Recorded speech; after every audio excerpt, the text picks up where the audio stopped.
That happened to me, I'd be gone. You could count on it.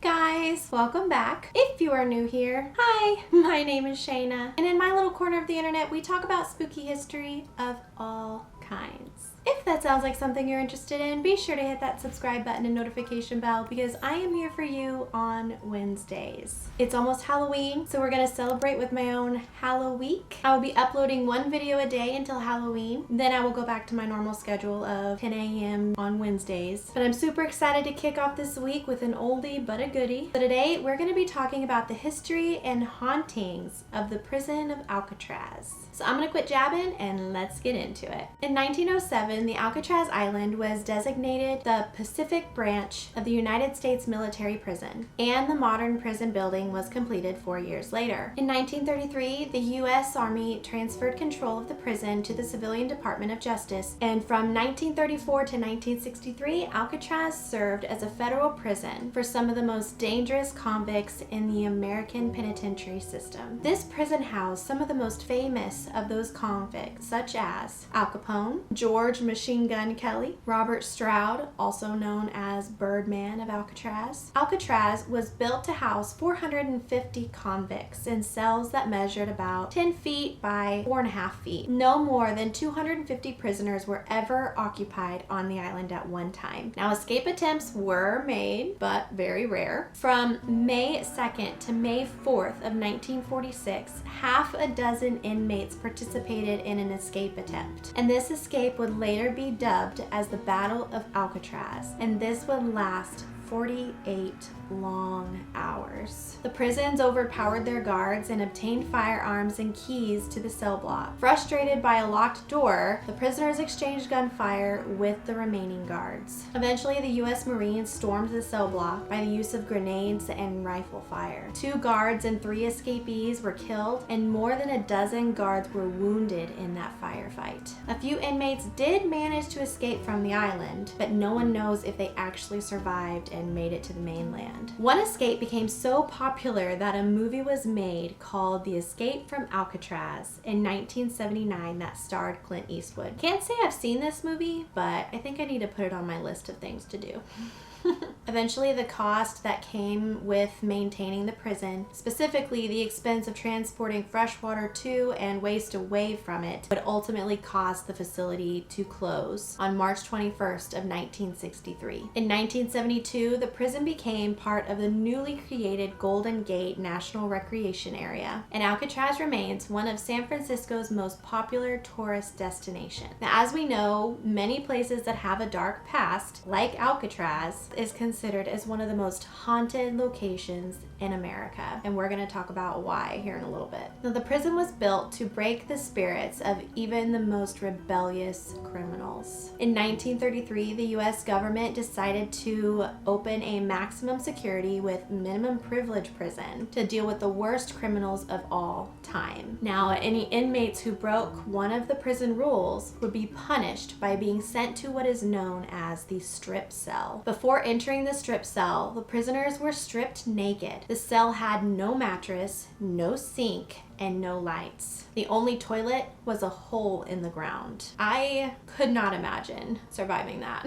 The dark steel room removed what was left of whatever hope and humanity the criminals had left. Just drove them crazy. No surprise that some of the spirits can't move on from the experiences and suffering they endured. Now let's talk about the many hauntings that people have experienced. There's a lot of them. The first is in cell 14D. Cell 14D is one of the cells that prisoners were sent to as punishment. Visitors often report feeling what they can only explain as raw coldness that will just envelop the room, like more than one spirit is still there kind of feeling. In the 1940s, a man actually died in the cell 14D. The guards found him strangled on the floor of his room. The autopsy revealed that he had died from strangulation that could not have been self-inflicted. Rumor has it, the night before his death, death, he kept screaming that a creature with glowing eyes was trying to kill him. Super creepy. But many people report feeling uncomfortable and tingly when they first go into that specific cell. A ghost hunter that was investigating the cell 12D, which is just down the hall, reported feeling these icy fingers on his neck when entering. Yeah, that happened to me. I'd be gone. You could count on it. Now we're going to talk about cell block C in the laundry room. Alcatraz has become a very popular destination for paranormal enthusiasts, researchers, and investigators, even psychic Sylvia Brown. Now, Sylvia felt a very intense presence in the laundry room in cell block C, and also got the impression that something very violent had happened there. Go figure, right?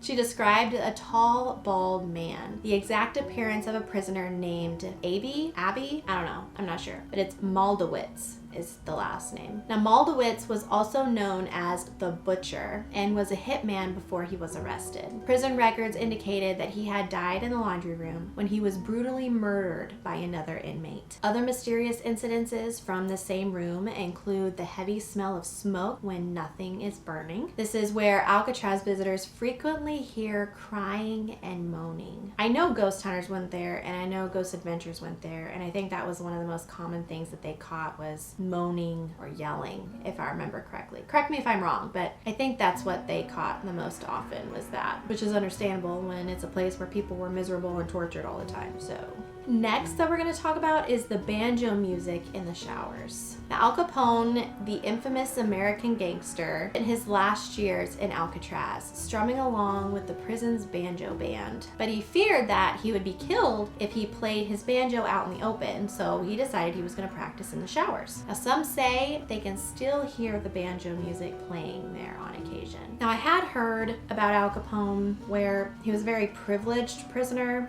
You know, he got to have the nicest cell. So it kind of makes sense why a lot of prisoners didn't really like him. But towards the end, I think he had some sort of like, I think it was like AIDS or something like that, kind of caused him to hallucinate things. But he was being haunted and tortured by the spirit of someone he killed, I think, or that had gotten killed because of him. I don't know. I've heard that story a few times, but I didn't really look into this. I can't really remember the specifics of it. But this is the one thing that I hadn't heard about that I thought was really interesting and wanted to let you guys know. So there's that. So next is the D block. In 1939, prisoner Rufus McCain attempted to escape Alcatraz, along with Henry Young, Arthur Barker, and 2 other inmates. They managed to get to the shore, but guards were able to catch up with them as McCain suddenly realized he couldn't swim. Okay. So 2 guards were murdered during the incident. Barker was killed. Both McCain and Young were put in solitary confinement for almost an entire year. And that would really suck.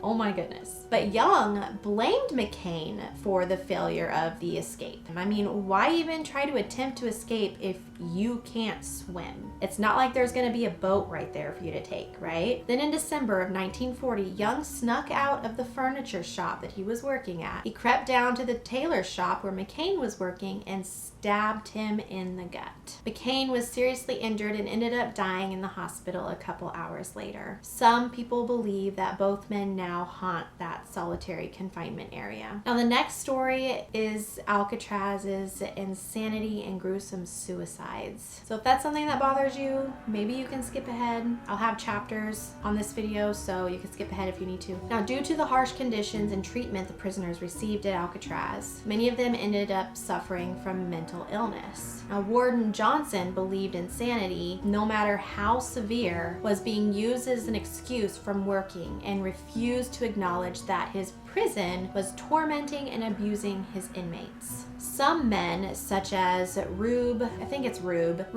Percival, worked out their anguish through physical activity. So Percival was hospitalized after cutting all of his fingers on one hand with a hatchet while working on the other hand. Then there was Ed Wootk, Ed, who used a pencil sharpener blade to slice through his jugular and ultimately killing himself. Now, Joe Bowers attempted something similar using his eyeglass lenses, and when he failed, he climbed the outer fence knowing he'd be shot. and he fell 75 feet to his death. So much negative energy at this place. Now I know these are criminals. They're still human beings, so it's still sad. Then there are the Civil War soldier ghosts. The U.S. military took over Alcatraz Island in 1847 and built a military prison, which was later used to hold captured Confederates during the Civil War. As many as 50 soldiers and sympathizers were imprisoned in the basement of the guardhouse, and many died due to the horrible conditions. They were forced to live without heat, running water, and bathroom. The prisoners were given very little food and were bound together with 6-foot chains, while also being squeezed into a small space with a stone cold floor. I honestly could not imagine. Those who acted out against this treatment were put into what was called sweat boxes as their punishment. Now, after the Civil War, but before the prison was built, Alcatraz was used to imprison captives from the Spanish-American War and the rebellious Native Americans. People have reported seeing apparitions of men in military uniforms and have heard mysterious cannon and gunfire. So the ghosts of many of these prisoners may still be on the island. I can honestly see how this island is so haunted because there's so much dark history connected to it. Now the next is this horrible screaming people hear. Alcatraz was all about punishment, and what the prisoners went through is honestly a horror story in itself. Underneath the A block was an area known as the dungeon. These catacomb-like basement areas were left over from the days when Alcatraz was a military fort and were used as punishment areas for those that deserved worse than the whole. Prisoners were stripped naked, chained to the wall in a standing position, and were given very little food. While the screams of the inmates who were unfortunate enough to spend time there couldn't be heard in the rest of the prison, but they can be heard today. A worker claimed to have heard a horrible scream coming from the dungeon, but found no one there. Even ghost hunters heard noises in the area and received an audible no when asked if the noise could be made again. If I can find the clip, I'll try to insert it in the video here, or I'll link it below for you. Now the next one is called the most famous warden's creepy experience. James Johnson was appointed the first warden of Alcatraz, and his hard stance on punishment set up many of the rules and regulations that the prisoners were subjected to. As the longest serving warden of Alcatraz, he had seen many things taking place in his prison, but he refused to believe in ghosts. He could never account for what happened when he was given a group of people a tour once. As they passed by the dungeon, Johnson heard the sounds of a woman crying and seemed to be coming from the wall. Just as the sobbing stopped, an icy wind blew through the room and it startled everyone in the group. Later, the house Johnson lived in on the island also became a hot spot for ghosts to allegedly appear. Now, several guards experienced this during a holiday party that was going on at Johnson's house. An apparition of a man with mutton chops in a gray suit was allegedly seen just as the fire blew itself out and the room turned cold. Bet he couldn't deny it any longer. Then there's the Native American burial ground. People who visited the island experienced dark sensations long before the prison was built. Early explorers notated the atmosphere on the island was heavy and depressing. Members of the Ohlone, hope I'm saying that right, Ohlone native tribe told tales about the island and believed it was a gather spot for evil spirits. They did not like the area at all, and it's believed indigenous Americans who broke tribal laws were sometimes sent there as punishment. Since human bones and artifacts have been discovered buried on the island, it's very possible it served as some sort of native burial ground. There's also this famous fog that hangs around the San Francisco area, and it has these really cold waters out at the bay, so it really just makes Alcatraz seem even creepier. Now, with it possibly being a Native American burial ground, it would make sense on why it's so haunted. That's just my opinion though. And now we're going to talk about what goes on between the B and C blocks. The cell areas that are between the B and C blocks are where most of the prisoners were kept, and it was called the Broadway at the time. Many visitors, guards, and park rangers have experienced something eerie in this area. Night watchmen have heard what sounds like men running on the upper levels, but when when they go and investigate it, no one is there. And visitors have also heard voices talking, moaning, or sobbing in these areas. Sometimes they will even experience cold areas and very strange smells. Prisoners had been known to witness ghostly events as well, claiming to have seen strange floating lights and heard whispers and slamming doors even after the doors were shut. At least one guard believed he saw a group of marching Native Americans that mysteriously vanished. Very creepy.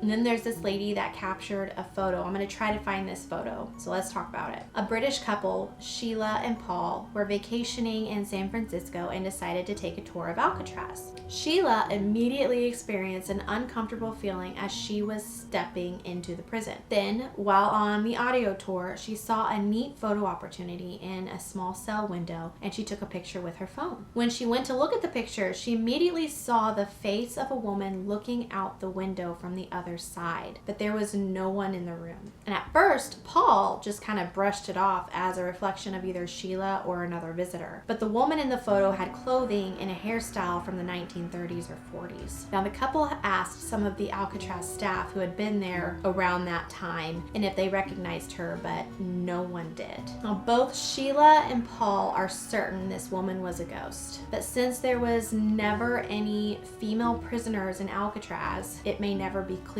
on who this woman was. I find that very interesting. I wonder who she could be. That's gonna bother me now. Then there's the ghost of Birdman, Robert Stroud, one of Alcatraz's famous prisoners. The Birdman arrived at the prison in 1942 after he murdered a bartender, then threatened other inmates and murdered a guard in another prison. So a pretty tough and vicious guy. But by the time he arrived at Alcatraz, he had developed a somewhat bizarre interest in canaries and completed years of research. He was mainly kept in solitary confinement and in the hospital area of Alcatraz, and he went to write several books, but the warden at the time refused to let him publish them. In 1959, he was transferred off the island to the medical center for federal prisoners, where he would end up dying. Several people have claimed to see his ghost wandering the hospital area, as well as voices, screams, and other apparitions. Now, park rangers who have heard strange sounds coming down the stairs of the off-limits hospital section have investigated only to find no one there. Very sketchy. I don't want to say creepy because I feel like I'm always saying creepy, but it is creepy. And we've got one story left. So if you stuck around with me for this long, I just wanted you to know that I'm very proud of you. Okay, the last story is about the daughter of a Native American leader who died. After the prison shut down in 1963, a man named Richard Oakes and a group of Native Americans occupied the empty island. They demanded a college of Native students and the cultural center be built on the land that was once a sacred Native American property. About 100 people, including many students, set up camp on the island. But the longer the government refused to give them their demands, the more the people grew restless. When Richard's 13-year-old daughter fell down the stairwell and died, the government cut off the water supply and electricity, and a large fire broke out, which destroyed several of the Alcatraz buildings. Eventually, there were reports of assaults and theft of copper wiring from the remaining buildings. Finally, in 1971, the remaining natives were forcibly removed from the island and the occupation ended, but it's reported that a few ghosts of the people who stayed there during that time still remain. Super sad story. Seems like everything that happens on that island ends in nothing but sadness and despair. Very tragic. Now, a lot of these stories I never heard of until doing my research, so I was really excited to share this story with you guys. I hope you guys enjoyed this video. I hope I was able to tell you some stories that maybe you hadn't heard of before about Alcatraz. If you did enjoy my video, be sure to give me a like and don't forget to subscribe and hit that notification bell. And I will see you guys again tomorrow for another Halloweek video. Bye!